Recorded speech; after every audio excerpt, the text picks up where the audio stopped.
নমস্কার বন্ধুরা, পম্পি রান্নাঘরে আপনাদের সবাইকে স্বাগত।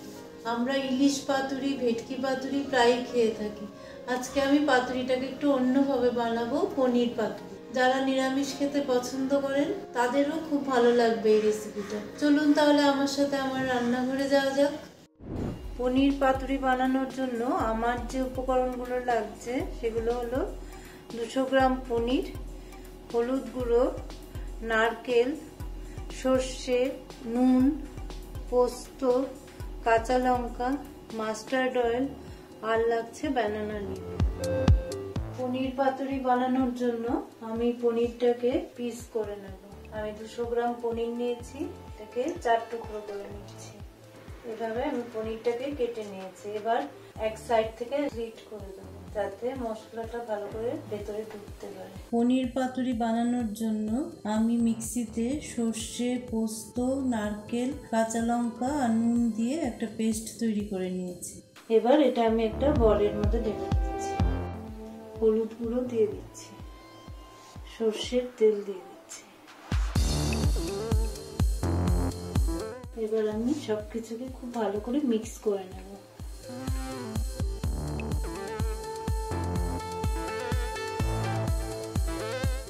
এবার পনিরের পিসগুলোকে আমি ওর মধ্যে ডিপ করে দেব।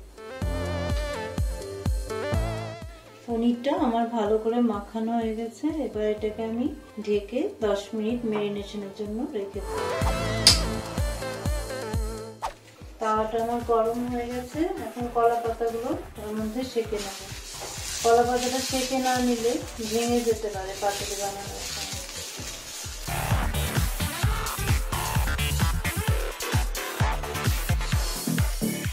এবার আমি পনিরগুলোকে একে একে কলা পাতায় মুড়ে নেব। পনির দিয়ে দিলাম, একটু করে গ্রেভি দিয়ে দিলাম, একটু করে কাঁচা লঙ্কা চেরা দিয়ে দিলাম, একটু করে মাস্টার্ড অয়েল দিয়ে দিলাম। খুব বেশি পরিমাণে দেবো না, কারণ নাহলে বেরিয়ে আসবে।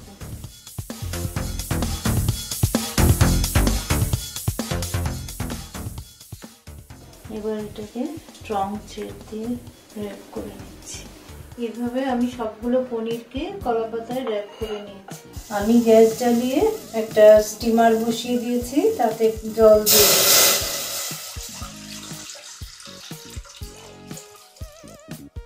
স্টিমারের ওপরের অংশটাকে গ্রিস করে দিচ্ছি। এবার পাতুরিগুলি ওর মধ্যে বসিয়ে দিলাম।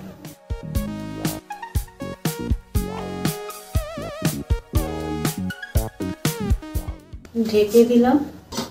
এখন হাই ফ্লেমে আছে, জল ফুটে গেলে মিডিয়ামে করে দেব। 10 থেকে 12 মিনিট সময় লাগবে। আমার পনির পাতুরি একদম রেডি সার্ভ করার জন্য। আমার ভিডিওগুলো ভালো লাগলে অবশ্যই লাইক, শেয়ার এন্ড সাবস্ক্রাইব করবেন।